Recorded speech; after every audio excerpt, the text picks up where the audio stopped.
তো এই প্রদীপের মাহাত্ম্য অপরিসীম, যেটি আমাদের সজ্জন জীবন দাস প্রভু বলে গেছে। তো জানেন, আমরা যেটি বলেছি যে আমাদের প্রকৃত আহার কি, আমাদের প্রকৃত আহার, আমাদের সেই পূর্বপুরুষ, আমাদের যে পিতামাতা, তারা মাছ আর মাংস খেতেন না। তো জানেন, মাছ মাংস তারা খেতেন না, তারা নিরামিষে ছিল। আমরা আমাদের গোত্র, সেই ভরদ্বাজ গোত্র, কাশ্যপ গোত্র, শাণ্ডিল্য গোত্র, তারা মুনি ঋষিদের আমরা উচিত তাদের আদর্শ ধরে রাখা। তাই আজকে যারা আপনারা দাম বন্ধন লীলা পালন করছে না, সকল মায়েদের চরণে আমি হাত ধরে, চরণ ধরে বলবো, এবং সকল পিতাজিদের চরণে আমি বিনতি রাখবো, আজকে থেকে আপনারা সবাই সেই নিরামিষ আহার করবেন। জানেন, সমস্ত এই নিরামিষ বলতে কি প্রাণী আমিষে বর্জন করবেন। তো আমরা যে মাছ মাংস খাই, এই আমিষ খাই, তো এটি হচ্ছে কি, আমরা যদি মাছ মাংস, মাছটা হচ্ছে কি একটা জীব, একটা মৃত দেহ, মাংস হচ্ছে কি একটা মৃত দেহ। এই মৃত দেহটা আমরা কেটে কেটে খাচ্ছি, জীব হত্যা করে আমরা খাচ্ছি, অমৃত খাচ্ছি, কারণ আমাদের হৃদয়ে তো ভগবানের বাস। আমাদের হৃদয়ে ভগবান আছে কিনা? প্রহ্লাদ মহারাজ দেখিয়ে দিয়েছে সমস্ত জীবের মধ্যে ভগবান আছে। তাহলে এই মন্দিরে ভগবান আছে কিনা? মন্দিরে ভগবান আছে। মন্দিরে কেউ আসবে মাছ মাংসের থালা নিয়ে? মন্দিরে কেউ ভগবানকে দেবে মাছ মাংস? তাহলে মন্দিরে কেউ, এই মন্দিরে বসে কেউ মাছ মাংস খাবে? এখানে ভগবানের প্রসাদ রান্না হচ্ছে। তাহলে আমাদের এই দেহকে যদি আমরা মন্দির বলে পরিগণিত করি, আমাদের দেহের উদ্দেশ্যে যদি ভগবানকে আমরা স্থাপনা করি, তাহলে এই ভগবানের দিয়ে আমরা কিভাবে অমৃত আমরা এই ভগবানকে দিয়ে প্রবেশ করাবো এই ভগবানের কাছে দিয়ে? তাহলে আমাদের দেহটা কি হয়ে যাবে জানেন? এই মন্দিরে কি থাকে? ভগবান থাকে। এই মন্দিরের সামনে কি আছে? ঘট আছে। ঘটের চিত্রাঙ্কন দিয়ে লেপন করে আছে, এবং ভগবানের সামনে কি থাকে? প্রসাদের থালা থাকে। ভগবানের সামনে কি হয়? দিব্য হরি নাম হয়। সেখানে কি বিরাজ করে? আনন্দ বিরাজ করে। তো আমার দেহকে যদি আমি মন্দির করে রাখি, ভগবানকে নির্দেশে স্থাপনা করে আমি এই দেহকে যদি মন্দির করে রাখি, তিলক দিয়ে, আমার দাদার সঙ্গে তিলক দিয়ে শুদ্ধ করে, আমার সেই ভগবানকে যদি আমি, আমার দেহকে যদি আমি শুদ্ধ করে মন্দির করে রাখি, নির্দেশে ভগবানকে স্থাপনা করে, এবং দাদুর সঙ্গে তিলক লয়ে, এবং আমার এই ভগবানের সামনে প্রসাদের থালা, যদি এই পেট হচ্ছে প্রসাদের থালা, ভগবান নিবেদিত প্রসাদ যদি এখান দিয়ে ঢুকিয়ে দেই, তাহলে আমাদের দেহ কি হয়ে যাবে? মন্দির হয়ে যাবে, এবং সেখানে দিব্য আনন্দ অনুভূত হবে। আর যদি মন্দির না করে যদি আমরা কি করি, আমরা যদি মরা জীবজন্তুর হাড্ডি গুড্ডি এখানে দিয়ে দেই, তাহলে আমার দেহ কি হবে? শ্মশানে পরিণত হবে। শ্মশানে কি থাকে?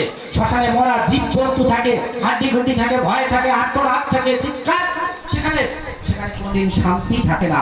সেখানে কি ভয়, ত্রাস, কি হচ্ছে, আমার ছেলে কিরকম হচ্ছে, আমার সংসারে শান্তি নেই, আমার সংসারে অভাব অনটন, আমি জীব কেটে কেটে খাচ্ছি, আমার সন্তান অসুখে পড়ছে, হায় ভগবান, আমি কি এমন কি পাপ করেছি আমার সন্তানকে তুমি এত কষ্ট দাও? ওদিকে আমি ওদিকে দেখুন, সেই তার ছেলে মেয়ের থেকে একটা জীব সেখান থেকে তুলে নিয়ে প্রভুপাদ বলছে কি জানেন? প্রভুপাদ বলছে, যারা এরকম করে না, তারা ছোট ছোট একটা খুনি, মাতাজিরা ছোট ছোট একটা খুনি। কিরকম? তারা জীব কেটে কেটে হত্যা করছে। কোনো জীব কি, কোনো মুরগি কি এসে বলে যে আমাকে খাও, আমাকে কাটো? কেউ কি বলে? কোনো জীব লাফিয়ে লাফিয়ে আসে? বরঞ্চ তারা কি করে? বাঁচার জন্য ছটফট করছে তারা, কারণ তাদের সন্তান সন্ততি রয়েছে। সেখান থেকে তুলে এনে একটা জীব হত্যা করছি। একটা মাছের কোনো তার ছেলে সন্তান আছে, সে তার সেখান থেকে মাছ তুলে এনে হত্যা করছি। হত্যা করে কি হচ্ছে? মুখের রসনা তৃপ্তি করছি। বেদে কি বলেছেন জানেন? জীবর লালসায় যে ইতি উতি ধায় শিষ্য দর পড়ায় কৃষ্ণ নাহি পায়।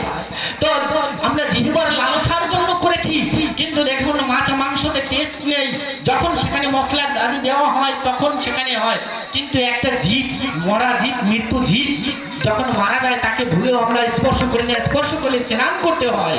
তো সেই মরা জীবটা কেটে রান্না করে সেটি আমরা দেহের মধ্যে দিচ্ছি, অথচ একটা পথের মধ্যে একটা জীব যদি মারা যায়, তাহলে সেটা মারিয়ে আমরা চলে যাই।